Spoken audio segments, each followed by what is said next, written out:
Cutie Pie, I would like you to straighten your back. I have something to talk to you about today.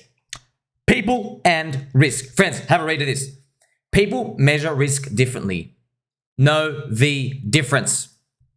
Funds, VCs, traders, they are all paper hands. Yes, they're all paper hands. It's a synonymous word with managing risk. Okay? But they're going to sound smart when they say it. Oh, we manage risk. You can't risk everything. Here's the problem. Crypto drops 90%. How the hell you manage risk on that?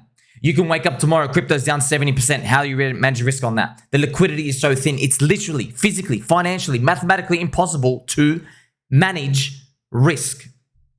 That's good though. That means we're still early. It means the upside's big. But there's also another game at play. That's why the long-term trend, long-term mean reversion is going to give you, most likely, not financial advice, sick gains versus stonk market, single-digit % gain world for the copers, okay? But the more you fondle your soap in the shower, the more it slips away. Slippage, volatility costs, the spread, the panic. There's a high chance you dwindle yourself down to zero. Yes, I can probably name 50 guys who killed it in trading. Unfortunately, you know how many dead bodies there are besides them? Millions, literally millions, okay? Good thing is we can go to Bitcoin chain, Ethereum chain, Chainlink chain, even Polkadot, even all these other chains, friend. Yes, they got in early, but they won. How? They just believed. They believed in the digital Ponzi's. The greater full game on earth. Crypto, okay? So measuring risk is super important. That's why these people, when they're measuring risk, friends, what are they actually doing? You have to know the difference, okay? When you are reading some macro talking head dude is clean shaven. He's like, oh, golly, Jake, did you know Bitcoin's going to $180,000 because Rocketnecker and the ETF, they're going to just make you so wealthy? When you hear these people, firstly, they're cucks. Secondly, they're lying to you and using you for exit liquidity. But thirdly, their brains are warped. They have normal, healthy-sized brains. I have a peanut brain. Let me tell you something. These people are mid-curvers, okay? They're mid-curvers. Measuring risk, the way to win, according to, maybe you've heard of this little dude named Warren Buffett or any of the other greatest investors of all time, you don't measure risk how these quant checkered shirt nerds are measuring risk. They're measuring risk of any coin you own by the price volatility because they have bonuses to pay. Okay, so if they bought a coin at $1 and now it's at $3 by the end of the year, they don't care. It could go to $30. They actually don't care. They're looking at that $3 and they're like, they're swindling themselves around. They're playing with their willies around the water cooler. Okay, they've got cookies in the cookie jar. There's got a HR girl sending emails around all day. They've got coffees to pay for. Okay, and a Christmas party to go to. All they're thinking about is they go, okay, what's the risk that this thing goes down by the end of the year, and then we don't have any Christmas bonus? That's how they're measuring risk. When they do these, that's why when they talk about altcoins, they say they're all scams and going to zero. Yes, they're right. Doesn't mean you shouldn't participate in them, friends, because there are components of them where, yes, the volatility is atrocious. But if you can identify solid fundamentals, for example, like a cult mentality, you can get very far because you know with higher probability, if there's a cult, these people are so mentally deranged, even a 99% drop means nothing to them. They're still coming out in full force. You can see examples, PulseChain, PulseX, and Hex. You can also see examples in Harry Potter, Obama, Sonic 10, Inu. You can see examples in these cults out there. Even XRP, friends. XRP is a freaking cult. The XRP Bitcoin chart, XRP/BTC, is down 70% after 10 years. Cripple have added no value in 10 years. They've been dumping all the excess returns on XRP army. But the army is so strong, they are still there. All right. So if you're in there, I mean, congratulations. You're with a sick army. Okay. I don't know how high your gains are going to be. Right. It's up to the unicorn, fairy dust, cosmos, aliens, God. I don't know what it is. Okay. It's up to chance. It is what it is, okay? You also have Charles Hoskinson coin. You have Ethereum fighting out the layer 2 chains. But Charles Hoskinson coin, they all rally around Charles, okay? These are the calls. That's why they make it to the top. Most people don't even know why coins are at the very top. It makes no sense. How is XRP still at the top? Why? Why all these coins? Why is Cardano up there? Doge, right? Elon Musk is now unofficially the CEO of Doge. These are cults, okay? The network effects are super strong. They're not all necessarily religious type of cults, but the network effects are just very, very hard to crack. That's why they're up there. So that's why, if we go back and look at these friends, I'm telling you right now, remember, the funds, the VC, these are vulture capitalists, okay? 99.9% of them are scum. The only person I like is Mark Yusko, okay? All the rest are scum trash.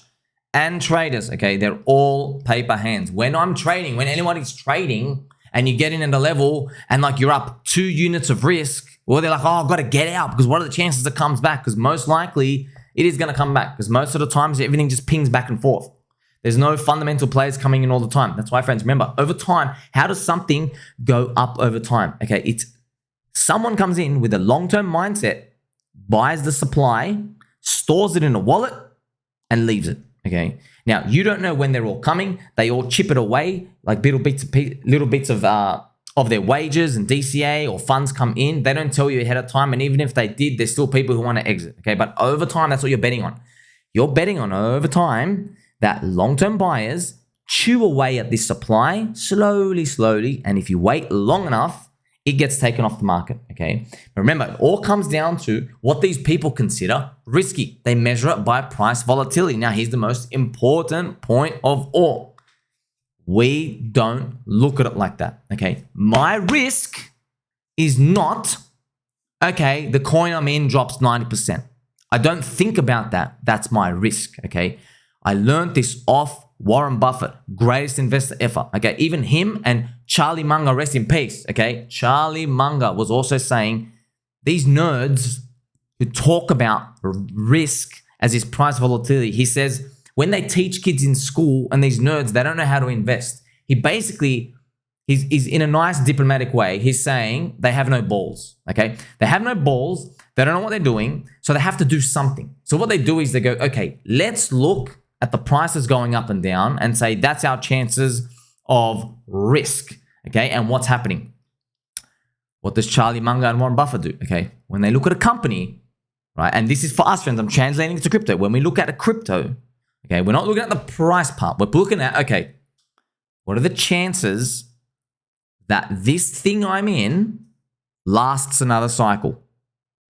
What are the chances? Now, of course, there's no formula. I wish I could give you a formula. It doesn't come to PE ratios. That's what so many people get wrecked in crypto. Go and buy profitable protocols. Tell me how that works out, okay? Because I allocated a part of my portfolio in the last cycle. I did exactly that because I didn't know what was going to pump the most. I had no idea. Everybody had thousands of ideas. When you look back at Doge and SHIB and go, wow, I would have bought all the dog coins. No, you wouldn't have. No, you wouldn't have. You're called an absolute degenerate scum. That's what I was called every day. I said, well, people just... I figured it out straight away. I said, people just relate to this Pikachu coin and dog coin more than they relate to like these other new quant nerds like deep brain chain, AI. No one really cares, man. It's just what we relate to, okay? Network effects, okay?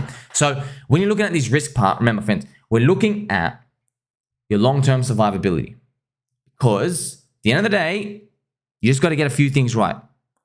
Is everybody going to be around there? Okay, but it's easier said than done to figure this out, okay? Because there is a point, remember, there is a point where it kind of collapses on itself. And it's, does the community get betrayed?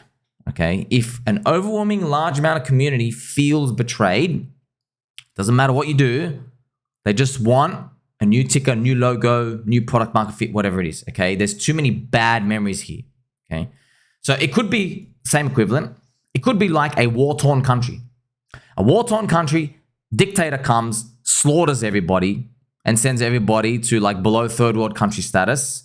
You know what I mean? It takes a very long time. It's not worth it. Everybody in that country just goes, you know what? I'm become a refugee. Just go somewhere else. I want a new country. I want just a new scenery. I'm done with this place, okay? It's the same thing with crypto like this. That's why, yes, the game, yes, it's hard, man.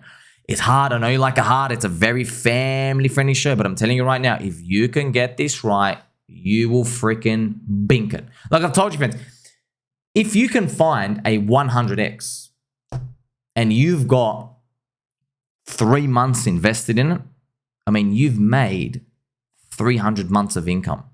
Isn't that insane? I mean, look at that, friends. 300 months. That is 25 years. Insane. So think about it. If you invested 3 months and you even got like a 100x, friends, even if 1 month, right? 1 month times 100x divided by 12 years, you got 8 years. 8 years. That's why if you get it right, it can be big. Okay, so remember, the soy boys, the paper handers, the traders, the VCs, the nerds, okay, even the macro analysts, by the way, a lot of these people coming on TV, all this stuff talking to us, they're measuring risk by, they're looking at price bands. They're trading it, okay, they're trading it, all right? But look at the greatest investors, friends. They don't think about, okay, well, what's the price going to be? You know, yeah, can the price be down 80%? They don't think about that. They think about, okay, what's the fundamentals? What's the long-term trend? Every information that comes out, has this impacted how I believe we are traversing that long-term trend? That's how they're always thinking about it. That's how these people get these monumental moonshots. Does this kind of explain Michael Chad Saylor? Yes, he did this before in Apple. Michael Chad Saylor didn't care that Apple dropped 60% with the GFC in 2008. He goes, Apple have cybernetic hornet's nest and there's going to be an Apple phone on everybody's computer and in everybody's pockets around the world, and mobile tech is eating up the world. That was the vision he had back then. He didn't care about this price volatility up or down. Give a damn. Right? Oh, zombie virus. Doesn't care. Do you understand? Now, these are the people that bink it. Unfortunately, no one believes them. Why? Figure out why. The contrarian. Okay? The contrarian, it's anti-popular because that's why it's not priced in. The only reason someone can have a vision like this is because it's not priced in, friends, which means it's not popular. You get it? You can't actually win without going against the crowd. Okay? It's a pendulum. You understand? It's a pendulum for that yin-yang equilibrium. It's literally impossible to win when everybody likes your idea. It gets priced in. Okay, so then you think, oh crap, I had a good idea, but now everybody thinks it's a good idea. So it's at its price had I bet on the idea already. Does this make sense now when we look at Bitcoin? Buy the rumor, sell the news, maybe. Rock a negative ETF. Does that start to make sense, friends? Okay, yeah, you had an idea in your head to buy Bitcoin because of the Bitcoin spot ETF and hope for 100K. Well, guess what? Everybody else in the market knows 99.9% success rate. Where's your edge there? Okay, you constantly got to be thinking about this game, friends. I know we're flexing a new muscle here. Okay, we're flexing a new muscle. Not everybody's used to it. I'm just teaching you this is the game. This is the game. This is the game that these influencers, what are they doing? Hey, look at this. Buy leverage trading. Woo, woo, woo, woo. Oh, let's bring on this trader. What did you do? Oh, you bought this triangle and you went up. Woo, woo, woo. Oh my God, look at this new guy. He's killing it. All these scum that come out, friends. They're not playing the game that benefits you and me. They are playing the game though. And the game is, remember that crypto trilemma. You can only satisfy two solutions. You make money, they make money, and they save their reputation. They never choose you make money, friends. It's always they make money and they save their reputation, okay? And that's what they end up doing. So think about risk differently now in crypto. It's not about, is this thing going to drop now 50% or whatever? Yes, even though it is wise because they drop so much to be aware of it. But now you got to think of, okay, what's my risk that people leave this thing so much that it's unrecoverable in the future? All right. There is no magic formula, but this is the mindset you need when you're traversing the wild, wild west of crypto. Don't forget he loves you. Make sure you like, subscribe. Tell mom and dad you're going to call them soon. Catch you soon.